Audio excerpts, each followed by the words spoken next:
सुबह भी हर सुबह की तरह वैसी ही थी। वही चिड़ियों की चहचहाहट, वही उसकी बालकनी में लगे फूलों की भीनी भीनी खुशबू। वो हर सुबह ही सबसे पहले उठकर अपने छोटे से बागीचे को पानी से सैर करती थी। उस सुबह भी उठने से पहले उसने अपने सुनहरे बालों को कैद किया, फिर अपने छोटे से खूबसूरत बागीचे की तरफ रुख किया। ये सुबह कुछ खास थी, पता नहीं किस बात की खुशी थी अरूज को। आज की सुबह उसे बहुत हसीन लग रही थी। शायद ये उसकी नई नौकरी मिलने की खुशी थी या फिर इंडिपेंडेंट होने की खुशी थी। जल्दी जल्दी नाश्ता किया, वो अपनी अम्मी को खुदा हाफिज कहकर निकल गई। दरवाजे पर पहुंचकर इसने कुछ दुआएं पढ़ी जो कि वो हर बार घर से निकलने से पहले पढ़ती थी। दुआएं पढ़कर वो निकलने लगी और कुछ देर पैदल चलने के बाद उसे बस दिखी। बस में बैठते ही वो सोचने लगी, हालात भी ना जाने क्या क्या करवाते हैं इंसान से। देर से उठने वाली नाजुक मिजाज उरूज आज सुबह सवेरे उठकर नौकरी पर जा रही थी। ये नौकरी भी इसकी मजबूरी थी। ना जाने कितने ही महीनों से वो इस जॉब की तलाश में थी। बाप के मरने के बाद ही उसे पता चला था कि ये सारे रिश्ते कभी भी वो कमी पूरी नहीं कर सकते जो माँ बाप करते हैं।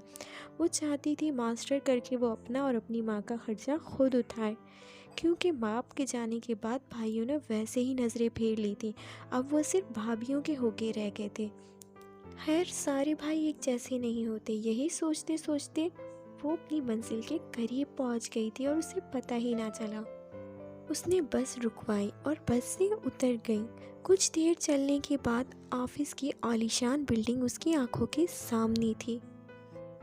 वो यही तो चाहती थी कि एक दिन वो भी किसी बड़े ऑफिस में काम करे। ये ख्वाब अब हकीकत बन चुका था। ऑफिस में पहुंचकर इसने सबसे पहले अपनी दोस्त नीलम को कॉल की। नीलम उरूज की बहुत ख़ास दोस्त थी और इस ऑफिस में नीलम को काम करते हुए 1 साल हो गया था। नीलम की ही सिफारिश से उरूज को ये नौकरी मिली थी। उरूज को पूरा ऑफिस किसी ख्वाब की तरह लग रहा था। हकीकत में इसने इतना बड़ा ऑफिस कभी देखा ही नहीं था। इसे नीलम ने जल्द ही काम समझा दिया और बाकी लोगों से पहचान भी करवा दी। इसे ये सब बहुत अच्छा लग रहा था।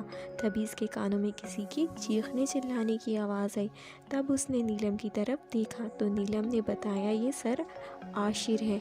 ये बहुत ही गुस्से वाले हैं और अपने काम में ज़रा भी गफलत बर्दाश्त नहीं करते।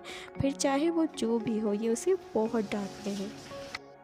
उरूज तो इनकी कड़कदार आवाज़ सुनकर ही डर गई थी। उसे लगा ये सर आशिर उसकी कहानी के विलन हैं। ऑफिस का काम उसे थोड़ा बहुत समझ आ गया था। बाकी उसने सिद्रा, सलीम और फिज़ा से पूछ कर लिया था। सिद्रा और सलीम दोनों बहन भाई थे। इन्हें इस ऑफिस में काम करते हुए एक अरसा हो गया था, लेकिन फ़िज़ा उरूज की तरह न्यू थी।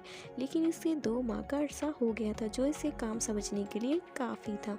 उरूज को अपने सारे कुलीग्स ही बहुत अच्छे लगे। वैसे तो शुरू में सभी अच्छे लगते हैं, आगे आगे देखते हैं होता है क्या। कहते हैं ना, वक्त खुशी का हो या गम का गुजर ही जाता है। तो उरूज के साथ भी ऐसा ही हुआ। उरूज का पहला दिन गुजर गया और शाम होते ही ऑफिस की छुट्टी हो गई।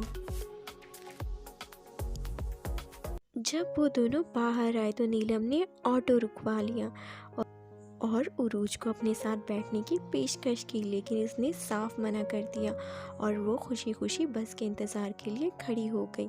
काफ़ी वक्त हो गया। जब बस ना मिली तो वो घबरा गई। या तो वो बस के लिए गलत जगह पर खड़ी थी या फिर उसके आने से पहले ही उसकी मतलूबा बस निकल गई थी। वो बहुत देर खड़े रहने और अपने पैरों में दर्द की वजह से वहीं सड़क पर ही बैठ गई। उसकी आंखों में आंसू थे। उसे लगा जैसे इस भरी दुनिया में कोई भी उसका नहीं है। फिर उसने आसमान की तरफ देखा। उसे लगा जैसे उसका रब उसकी तरफ देख रहा हो और कह रहा हो, मैं हूँ ना। आजमाइश बहुत जल्द ख़त्म हो जाएगी। वैसे भी आजमाइश अल्लाह पाक उनको ही देता है जिनसे वो बहुत प्यार करता है। आज आशिर को ऑफिस में काम करते हुए बहुत ज़्यादा वक्त हो गया था। वो ऐसा ही था, बॉस होकर भी सबसे पहले आने वाला और सबके चले जाने के बाद जाने वाला। ऐसे ही नहीं, इतनी सी उम्र में उसने इतनी बड़ी कंपनी बना ली थी। आशिर दिल का बहुत ही अच्छा था, लेकिन दुनिया के सामने अपना सख्त रवैया ही रखता था। गाड़ी ड्राइव करते हुए इसकी नज़र उरूज पर पड़ी तो उसे याद आई, इस लड़की को तो इसने आज अपने ऑफिस में देखा था और वो शायद नई एम्प्लॉय थी। जब रास्ते से जाते हुए इसने उरूज की तरफ देखा तो इसे उरूज की आंखों में नमी दिखी, ना जाने क्यों। उसे इस अनजान लड़की पर बहुत तरस आया और उसने गाड़ी रोकी, गाड़ी से निकलकर सड़क की तरफ बढ़ा और उरूज को मुखातिब करके कहा, आप चाहो तो गाड़ी में बैठ सकती हो, मैं छोड़ दूंगा आपको। तो जैसा कि आप सब जानते ही हैं कि मैं हॉरर स्टोरीज़ लिखती हूँ, लेकिन किसी के बेहद इसरार पर मैंने आज लव स्टोरी लिखी है। अगर आपको मेरी ये लव स्टोरी पसंद आई और आप इसकी बकिया कहानी देखना चाहते हैं तो मुझे कमेंट करके बताएं, और अगर आपको इस तरह की और स्टोरीज सुननी है तो मेरे चैनल को सब्सक्राइब करें। Thank you.